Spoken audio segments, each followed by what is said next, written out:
Selamat datang di acara talk show kesayangan kita yaitu Kuliner Minangkabau. Tempat kita ngobrol santai tapi juga penuh makna. Hari ini kita akan menyusuri jejak rasa dan tradisi dari ranah Minang yang kaya akan budaya dan kebersamaan. Bukan tentang rendang kali ini, tapi kita membahas tentang sesuatu yang lebih mendalam, Malamang. Dan di episode kali ini kita nggak cuma ngobrolin soal makanan, kita juga akan bahas cerita di balik kuliner Minang, makanan budaya serta tradisi yang melekat di setiap hidangannya.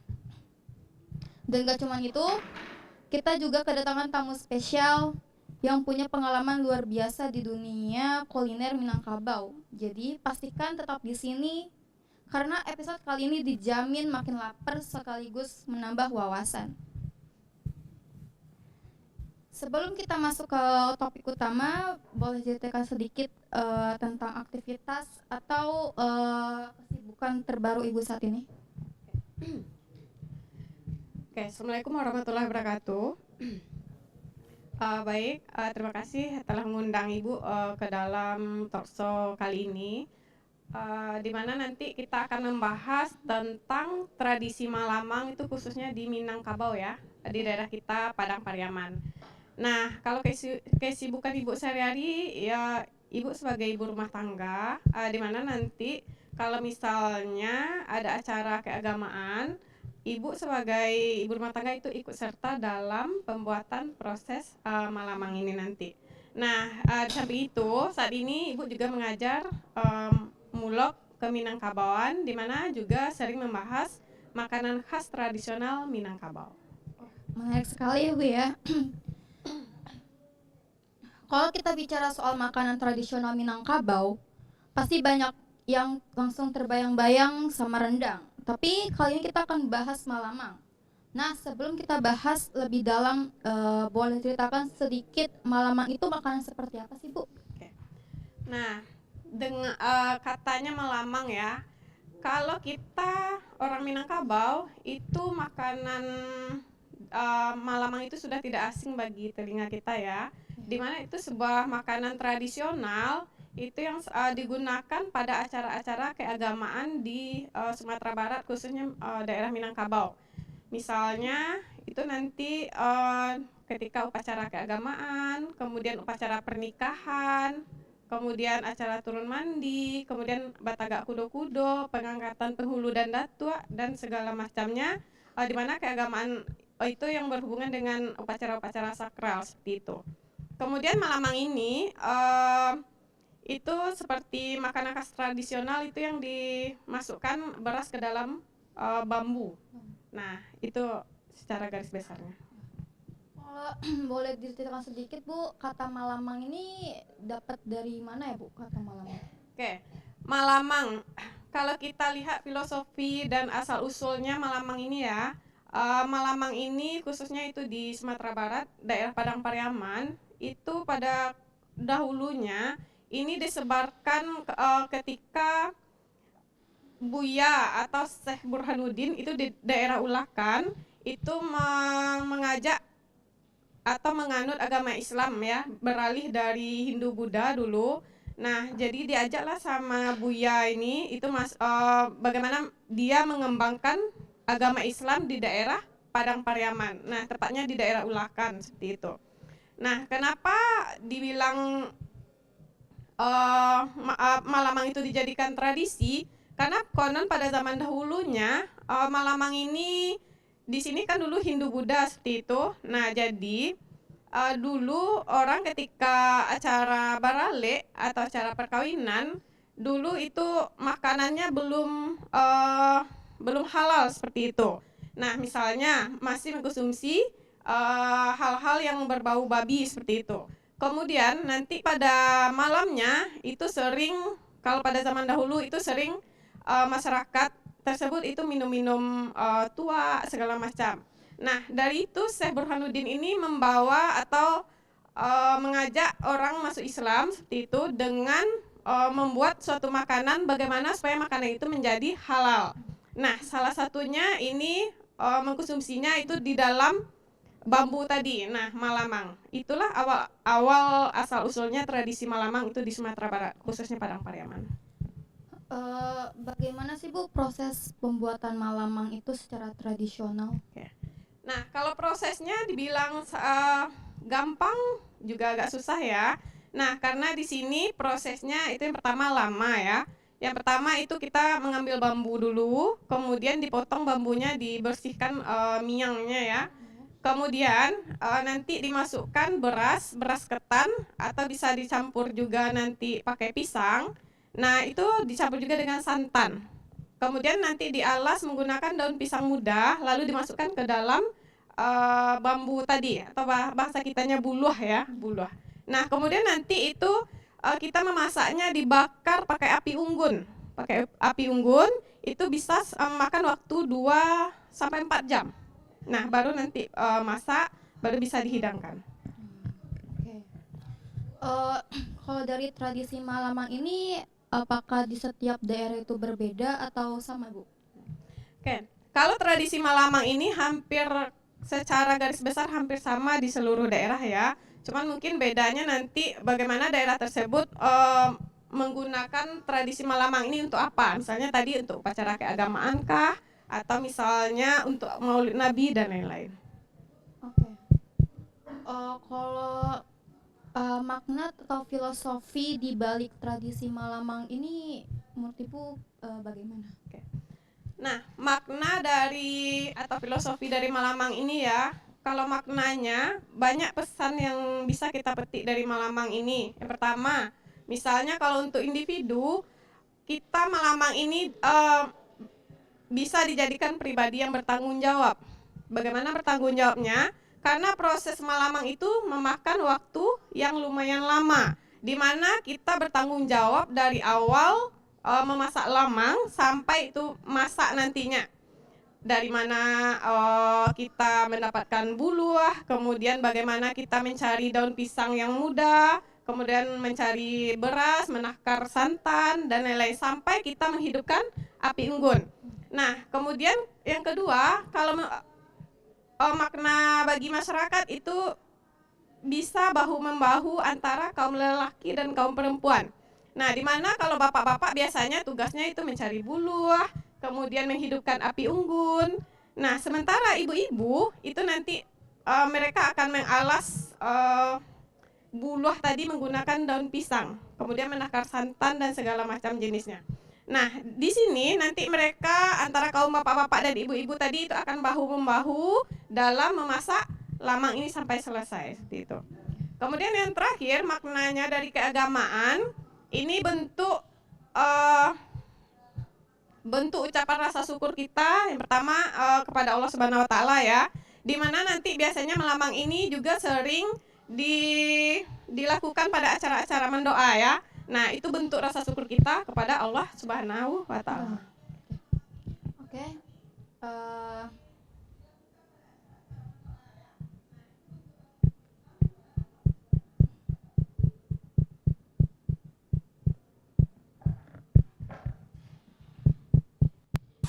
Hai guys, ayo berpikir jernih. Nyatanya Sprite kemasan pas di kantong. Tapi yang nggak pas basah juga, pas di dompet. Tapi yang nggak usah dimasukin. Nyatanya emang pas porsinya sekali minum. Tapi yang nggak usah lebay. Sprite nyatanya pas, nggak lebay. Oke, kembali lagi dengan sesi jawab menjawab ya. Dan kembali lagi dengan Ibu Vivi ya.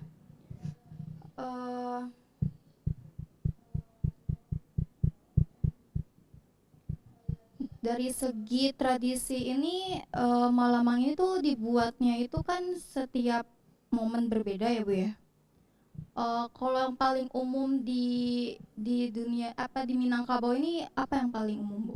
Di momen apa?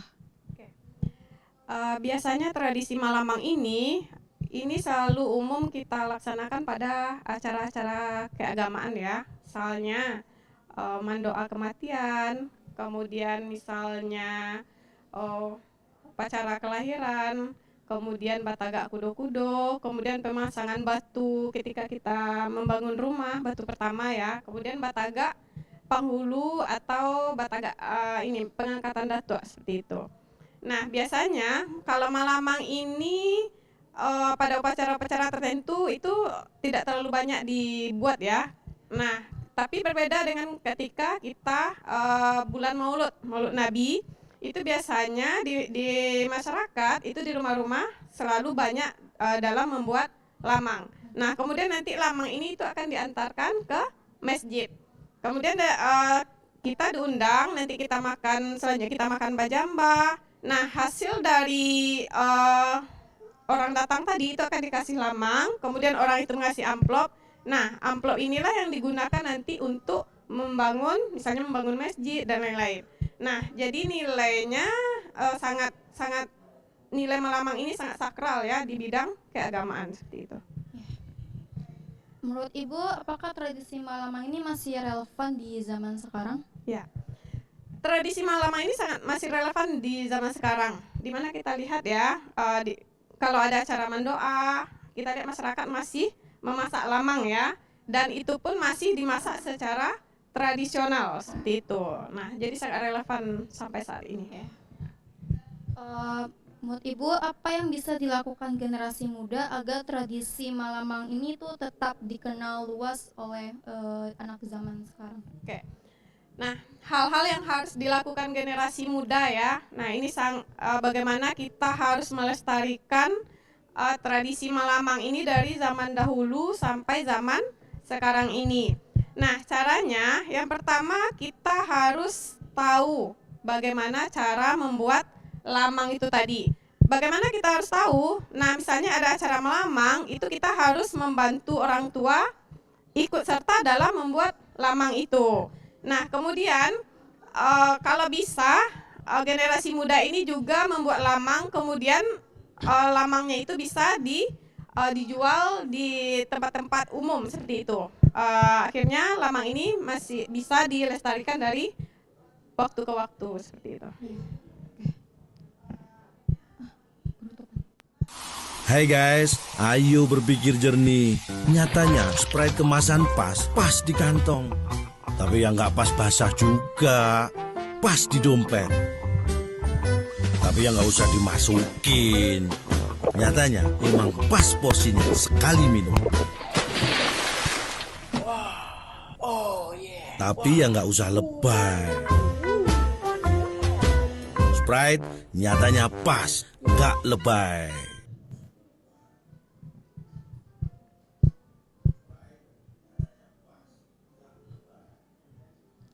Oke, kembali lagi dengan episode malamang ini ya. Masih belum selesai membahas tentang malamang. Menurut Ibu, apakah malamang ini pembuatan prosesnya sama dengan makanan-makanan khas Minangkabau yang lain atau berbeda?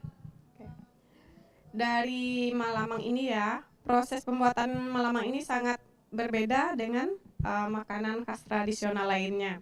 Karena malamang ini membutuhkan waktu berjam-jam ya, ditambah dengan kita harus menggunakan api unggun ya, itu dari sabut kelapa dalam proses pemasakan lamang ini. Nah, pemasakan lamang ini tidak bisa sebentar ya, karena kalau sebentar atau hangus itu nanti lamangnya itu akan badatuh kata orang Minang ya. Nah, nanti makanya lamang ini apinya itu tidak harus terlalu besar. Kemudian lamangnya ini dibolak-balik ya, dibolak-balik agar masaknya merata. Jadi apinya itu harus dijaga agar lamangnya masak secara maksimal. Nah, jadi sangat berbeda dan sangat unik dari memasak makanan khas tradisional lainnya. Menurut Ibu, apakah lamang ini sama pembuatannya dengan rendang ataukah rendang lebih lama atau malamang lebih cepat?